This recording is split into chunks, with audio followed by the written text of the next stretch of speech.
Many books have already been written about the financial crisis, but there are two reasons why I decided that it was still important to write this one. The first reason is that the bad guys got away with it, and there has been stunningly little public debate about this fact. When I received the Oscar for Best Documentary in 2011, I said, 3 years after a horrific financial crisis caused by massive fraud, not a single financial executive has gone to jail. And that's wrong. When asked afterward about the absence of prosecutions, senior Obama administration officials gave evasive non-answers, suggesting that nothing illegal occurred or that investigations were continuing. None of the major Republican presidential candidates have raised the issue at all. As of early 2012, there has still not been a single criminal prosecution of a senior financial executive related to the financial crisis.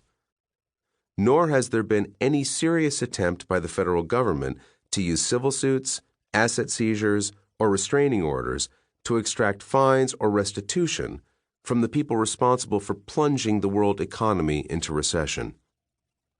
This is not because we have no evidence of criminal behavior. Since the release of my film, a large amount of new material has emerged, especially from private lawsuits, that reveals through email trails and other evidence that many bankers, including senior management, knew exactly what was going on, and that it was highly fraudulent. But even leaving this crisis aside, there is now abundant evidence of widespread, unpunished criminal behavior in the financial sector. Later in this book, I go through the list of what we already know, which is a lot. In addition to the behavior that caused the crisis, major U.S. and European banks have been caught assisting corporate fraud by Enron and others, laundering money for drug cartels and the Iranian military, aiding tax evasion, hiding the assets of corrupt dictators, colluding in order to fix prices, and committing many forms of financial fraud. The evidence is now overwhelming that over the last 30 years, the U.S. financial sector has become a rogue industry. As its wealth and power grew, it subverted America's political system, including both political parties, government, and academic institutions, in order to free itself from regulation. As deregulation progressed, the industry became ever more unethical and dangerous, producing ever larger financial crises and ever more blatant criminality. Since the 1990s, its power has been sufficient to insulate bankers not only from effective regulation, but even from criminal law enforcement. The financial sector is now a parasitic and destabilizing industry that constitutes a major drag on American economic growth. This means that criminal prosecution is not just a matter of vengeance or even justice. Real punishment for large-scale financial criminality is a vital element of the financial re-regulation that is, in turn, essential to America's and the world's economic health and stability. Regulation is nice, but the threat of prison focuses the mind. A noted expert, the gangster Al Capone, once said, "You can get much further in life with a kind word and a gun than with a kind word alone." If financial executives know that they will go to jail if they commit major frauds that endanger the world economy, and that their illegal wealth will be confiscated, then they will be considerably less likely to commit such frauds and cause global financial crises.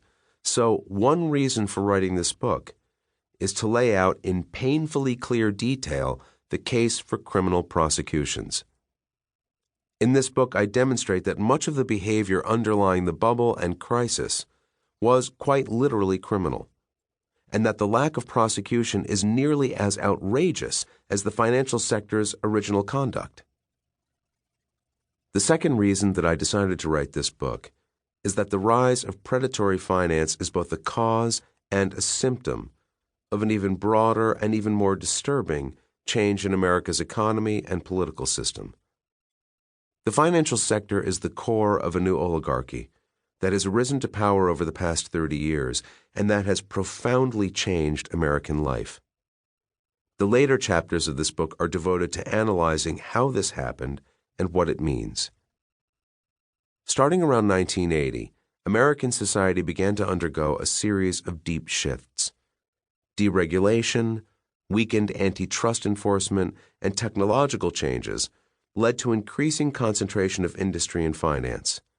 Money began to play a larger and more corrupting role in politics. America fell behind other nations in education, in infrastructure, and in the performance of many of its major industries. Inequality increased. As a result of these and other changes, America was turning into a rigged game. A society that denies opportunity to those who are not born into wealthy families. One that resembles a third world dictatorship more than an advanced democracy.